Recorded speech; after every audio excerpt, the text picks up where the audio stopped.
My name is Cassandra Ordmandy at Port Charlotte High School. I teach Cambridge ACE Environmental Management and Cambridge ACE Marine Science.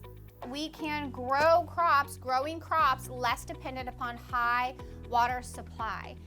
My journey into becoming an educator unfolded in an unexpected way. I was putting my resume out there to different geophysical corporations and environmental protection agencies when I heard that Port Charlotte High School was in need of a passionate science teacher.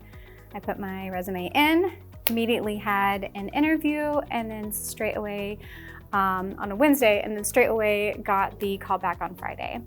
I began halfway through the year with 9th graders that were labeled the most troublesome that they've seen in a very long time.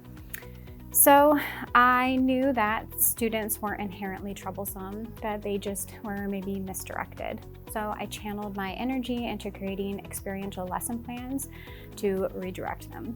And it worked. The students loved it.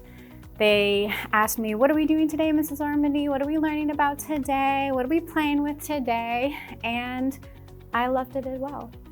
I loved seeing the aha moment in their eyes, that moment that clicked, they got it, they understand the content. And we were having a good time, both of us together.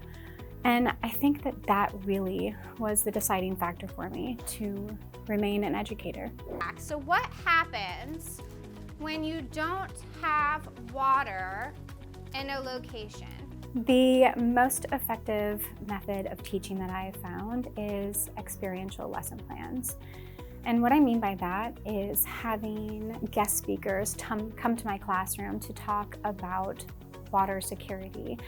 And I have guest speakers come to talk about recycling and how it's done. And then I bring the kids to field trips.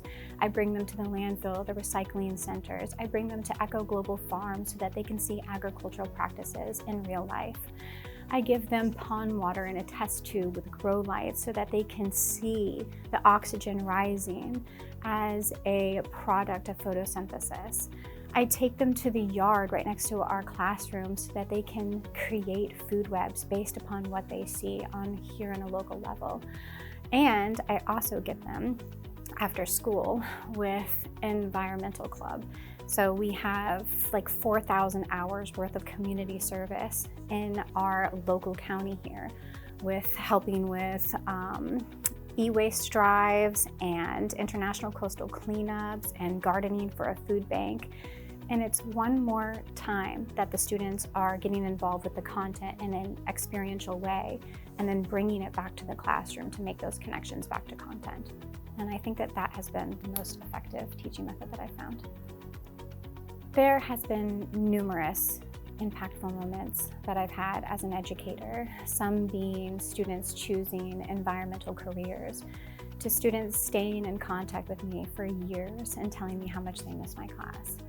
But there is one very important moment that I can think of, and it involved one of my senior students.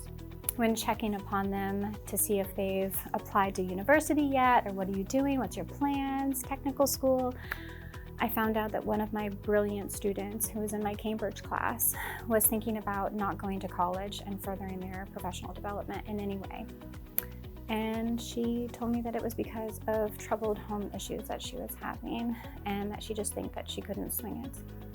I had a wonderful conversation with her, reassured her, and sat her down in a corner with a Chromebook and had her fill out an application. Come full circle, a year later, there she is while I'm out to lunch. She comes up to me, hugs me, and tears come through her eyes, and she tells me that she only has 2 classes left and she's got her degree. And she attributed it to me giving her that encouragement. That 20-minute conversation that we had changed the trajectory of that woman's life forever. And it's moments like those that make everything all worth it as an educator.